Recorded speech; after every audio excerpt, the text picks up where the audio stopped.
ॐ शान्ताकारं भुजगशयनं पद्मनाभं सुरेशं विश्वधारं गगनसदृशं मेघवर्णं शुभांगं लक्ष्मीकान्तं कमलनयनं योगिभिर्ध्यानगम्यं वन्दे विष्णुं भवभयहरं सर्वलोकैकनाथं।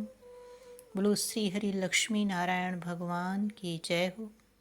धर्मराज युधिष्ठिर बोले, हे जनार्दन, अधिक मास के कृष्ण पक्ष की एकादशी का क्या नाम है तथा उसकी विधि क्या है? कृपा करके आप मुझे बताइए। श्री भगवान बोले, हे राजन, अधिक मास में कृष्ण पक्ष में जो एकादशी आती है वह परमा पुरुषोत्तमी या कमला एकादशी कहलाती है। वैसे तो प्रत्येक वर्ष 24 एकादशियां होती हैं। जब अधिक मास या मलमास आता है तब इनकी संख्या बढ़कर 26 हो जाती है। अधिक मास या मलमास को जोड़कर वर्ष में 26 एकादशी होती है।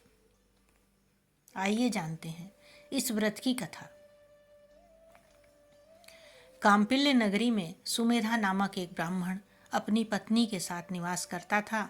ब्राह्मण बहुत धर्मात्मा था और उसकी पत्नी पतिव्रता स्त्री थी। यह परिवार बहुत सेवाभावी था। दोनों स्वयं भूखे रह जाते परंतु अतिथियों की सेवा हृदय से करते थे।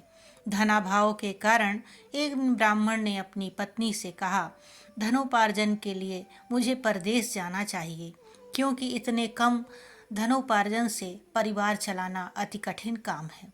ब्राह्मण की पत्नी ने कहा, मनुष्य जो कुछ पाता है वह अपने भाग्य से ही पाता है।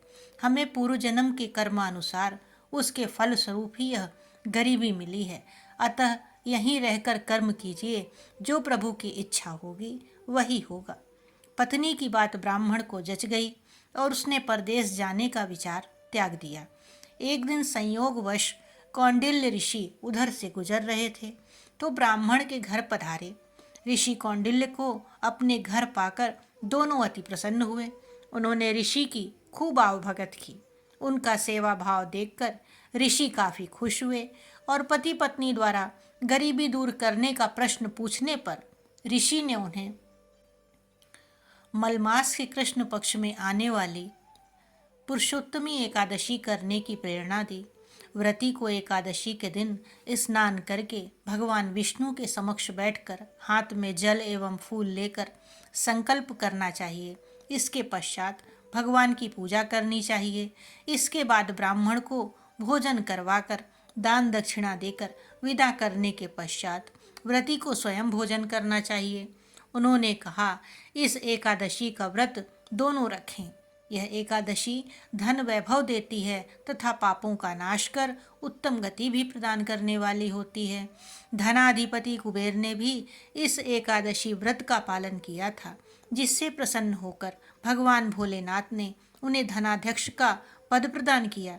ऋषि की बात सुनकर दोनों आनंदित हो उठे और समय आने पर सुमेधा और उसकी पत्नी ने विधि पूर्वक एकादशी का व्रत रखा, जिससे उनकी गरीबी दूर हो गई और पृथ्वी पर काफी वर्षों तक सुख भोगने के पश्चात वे पति पत्नी श्री विष्णु के उत्तम लोक को प्रस्थान कर गए।